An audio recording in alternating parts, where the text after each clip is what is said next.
통일 코리아 협동조합 사실 이름만 들으면 어떤 곳인지 좀 잘 와닿지가 않아요. 어떤 곳인지 소개 좀 해주시면 좋을 것 같아요. 네.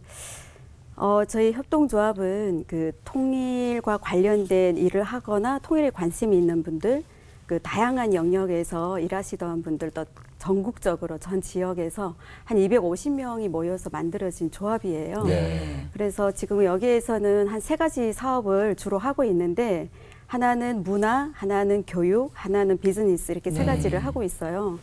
그래서 이게 통일 문화 사업 뭐 이런 걸 통해서는 통통 콘서트라고 해가지고 네. 뭐 엑기스적인 강의 그리고 또 남북 출신이 함께 출연하는 공연 네. 그리고 또 토크쇼 이런 걸 통해서 좀 이렇게 우리가 교회나 단체에서 저희가 요청이 들어오면 가서 콘서트를 하는데 굉장히 좋은 반응들을 계속 얻고 있고요. 네. 그렇게 하고 교육 관련해서는 또 청년 세대가 또 통일 세대잖아요. 그래서 이분들에게 통일을 우리가 주역이기 때문에 어떻게 준비를 해가야 될지 그런 것들을 아카데미나 뭐 포럼이나 여러 가지 심포지움을 통해서 하고 있고 사실 마지막으로 소개할 사업이 제일 중요한 사업인데 네. 네. 우리 한국에 와 있는 우리 북향민들, 탈북민의 또 다른 이름인데요.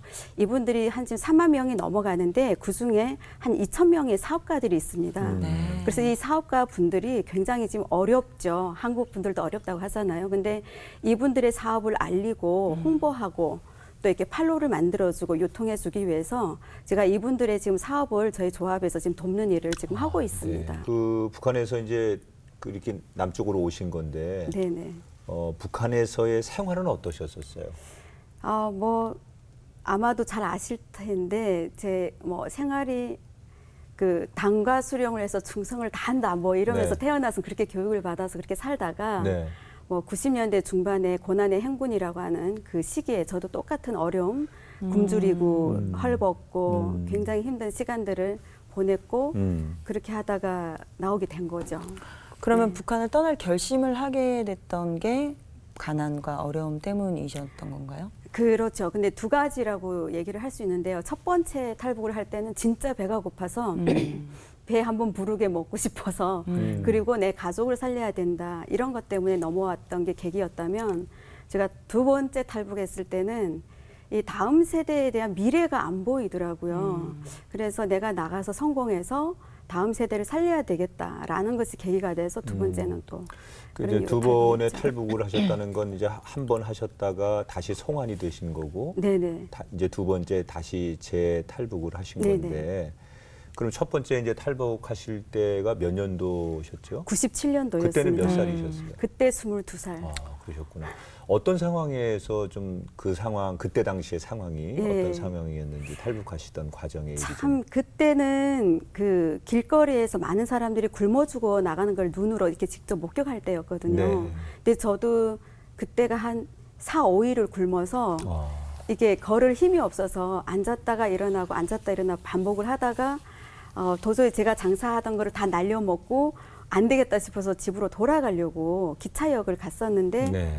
그랬다가 거기서 어떤 그 여자분이 저에게 중국을 안 가겠냐고 이렇게 제안을 해주셔서 네. 그래서 처음 너무 솔깃했죠. 그때는 길이 없어서 못 가고 했는데 그게 계기가 되었는데 제가 후에 돌이켜보면 하나님께서 천사를 보내셨다. 아니면은 저는 죽었을 수도 있다는 생각을 좀 하거든요. 근데 그래서 그런 어려움 가운데 그분을 만나서 그분을 따라서 이제 007 작전처럼 그 겨울이 2월에 넘어왔는데 네네. 그때 그 겨울에 몰래 그 저 말고도 한 3명이 같이 강을 주로 이제 건너는데 압록강을 건너시죠. 그렇죠. 네. 그렇죠. 예, 양강도 해산 쪽에서 네. 좀 들어가는 쪽인데 그래서 정말 숨죽이고 걸리면은 그때나 지금이나 이게 압록강이나 국경에서 걸리면 이게 도강을 하다가 걸리면 그 자리에서 총살을 하거든요. 네. 그러니까 그때는 반 정신이 나가서 어쨌든 빨리 저쪽으로 건너가야 된다 이런 생각 때문에 막 정신없이 그 아줌마를 쫓아가지고. 근데 중국이 어떤 나라일 거라는 이야기나 뭐 이런 정보가 있으셨어요? 그렇죠. 그거는 국경 지역이니까 해산 쪽에 소문이 파다하게 난 게 중국에 가면 우리가 그 중국은 한 3년 동안 잘 먹고 잘 살 수 있는 풍년이 들었다. 그래서 네. 저희가 넘어가면 잘 먹고 잘 살 수 있다. 잘 사는 나라다 이런 소문이 있었죠. 그 막상 중국에 가셨는데 기대한 만큼 네. 넘어가긴 했지만 네. 현실적으로는 또 그렇게 쉽게 되지 않았을 것 같은데 많은 분들이 그런 얘기를 들었거든요. 네. 어떠셨어요, 이사장님? 그게 그런 것 같아요. 배가 고파서 넘어간 게 목적이었잖아요. 근데 사람이 배가 부르면 그 다음을 지향하게 되고 그런데 북한에서도 자유가 없다고 하지만 중국 또한 우리는 쫓겨다녀야 되는 신세이기 때문에 우리에게는 중국도 자유가 없는 건 마찬가지였죠. 그러니까 그런 어려움들 잡히면은 저도 북송 당한 경험이 있긴 하지만 북송을 당하면 그때는 죽는다라는 소문이 또 파다했기 때문에 항상 그런 불안과 공포, 뭐 깡패라고 하죠. 조폭이죠. 조폭들. 예, 그 중국 조선족하고 뭐 한족들이 섞인 조폭들이었는데 그때는 조폭인 것도 몰랐어요. 이렇게 경찰로 가장을 하고 저를 납치를 했었기 때문에 납치를 당해서 저를 이렇게 다 이렇게 묶고 그다음에 취조하듯이 돈 뜯어내려고 돈도 없는데 그러다가 했던 말이 있어요. 너를 여기서 죽여서 저기 그 시궁창에 너를 하수구에다 너를 버려도 네. 너를 찾는 사람이 이 나라에는 없지 않냐 하는데 그 말이 얼마나 슬펐는지 몰라요. 이게 그렇죠. 내가 북한에서 못 먹고 못 살다 여기 왔는데 이런 걸 이용해서 이 사람들은 이렇게 하는구나. 정말 슬프다는 생각이 그때 많이 들었고요. 어쩌면 재탈북할 때 한국 오려고 결심한 것도 그 이유가 좀 작용이 많이 컸죠. 그러니까 어찌 보면 나를 지켜줄 나라, 그렇죠. 조국 이런 게 좀 필요하구나라는 예, 걸 예, 예. 현실적으로 뼈저리게 느끼시는 계기였네요. 네네. 97년도에 1차 탈북하셨고 네네. 2001년도에 재탈북을 이제 하셔서 그러다가 이제 남한으로 오시게 예, 되신 건가요? 2002년에 네. 그러면 북한에 계실 때는 하나님에 대해 전혀 모르셨던 거였고 그렇죠. 그러면 그때 교회에 첫 발을 디뎠던 게 네. 한국으로 올 수 있는 루트가 있다 해서 교회를 가신 거예요? 예, 교회를 가는지도 저희는 몰랐고 설교를 들으면서 좋은 말 하네. 그 정도. 그냥 그 정도로 그리고 또 이렇게 신앙생활 잘해야 한국 빨리 갈 수 있다고 하는 바람에 그냥 예배라는 예배는 일단 닥치는 대로 참여하기 시작을 했는데 네. 뭐 반 졸고 반 그냥 좋은 말 하네 이런 정도였는데 근데 그게 또 성령 체험이라고 그거는 내가 이성적으로 이해하려고 해서 이해되는 게 아닌 거잖아요. 그렇죠. 그런 계기로 그랬군요. 하나님을 만나게 됐죠. 그러면은 예배 어쨌든 많은 예배를 드리셨고 네네. 그 안에서 하나님을 정말 인격적으로 네. 만나셨던 순간이 있으셨던 거예요? 있죠. 어떤 예. 체험을 하신 건가요?